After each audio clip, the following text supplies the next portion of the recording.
Here is just a quick tip how to read the file between the specific lines. Let's say line 33 and 66. Extract the metadata, finish.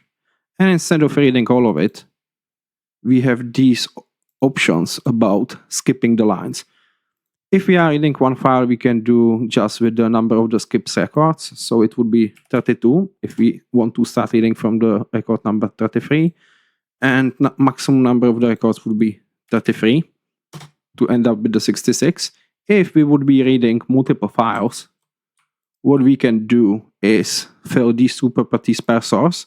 And in that case, the same logic will be applied to every single files which we are reading through this reader, even if there will be multiple of them, for example, using the wildcard, which is mentioned in one of the others videos. So let's try to run it.